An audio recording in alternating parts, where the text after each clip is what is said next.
My name is Gavin Evans, and this is my review of The Exorcism. And I was actually going to see this movie in theaters a few weeks back, but I heard such terrible things that I decided to pass on it. And I wasn't even going to watch it, but then I'm like, you know what? I'll give it a try. My expectations will rock bottom, and it's not bad. I actually surprisingly liked it. It's not great, it's not going to change your life, but there is enough here. So let's begin talking about the cast. And Russell Crowe. It's nice to see him in more thrillers and horror movies. Like between this, The Pope's Exorcist, Unhinged, he's got a real knack for it and he's able to elevate this movie. He brought enough gravitas and enough weight to keep this movie going. Like, he is very entertaining. And then we've got Ryan Simpkins, who I actually thought did a pretty decent job. Sam Worthington, well, if you know me, you know that I love the Avatar movies. I think he's legitimately fantastic in them, but he doesn't really have much to do here. He doesn't really stand out. It's not a bad performance, but it is a forgettable performance. Chloe Bailey, I thought, did a perfectly fine job. Adam Goldberg, I thought, did a perfectly fine job. And David Hyde Pierce did a perfectly fine job. So the cast, for the most part, is perfectly fine, but Russell Crowe does rise above that, and he is easily the standout. And when we talk about the negatives of this movie, is it scary?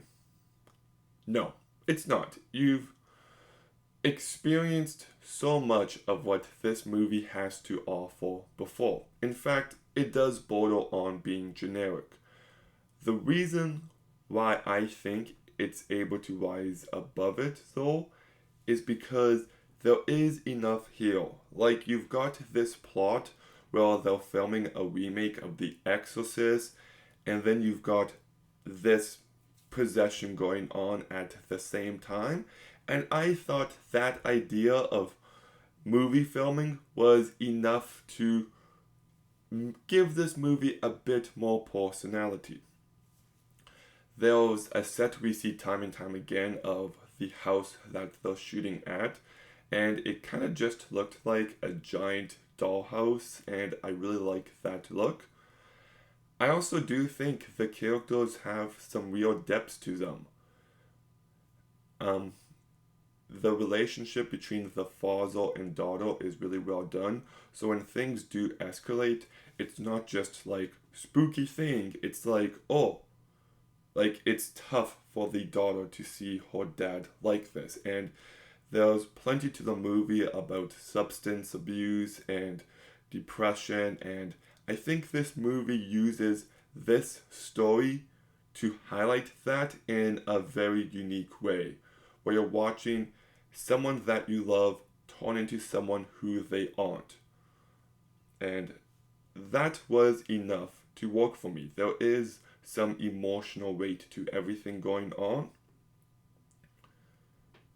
And yeah, um, I'm kind of getting tired of watching people bend backwards and into impossible shapes. If you've seen plenty of horror movies like I have, it it's just old, it's cliche, it doesn't do much for me, but yeah, so this movie definitely follows some cliches of the genre. It can feel generic, but Russell Crowe brings a good enough performance, and there's enough to this movie's story that I thought this ended up being rather decent. So I'll give The Exorcism a 6 out of 10.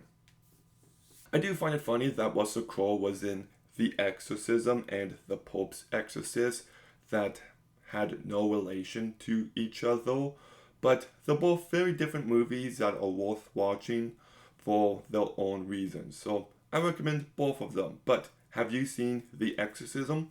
What did you think? Let me know in the comments down below. Make sure you like, comment, subscribe. Stay tuned for more videos soon. And Gavin,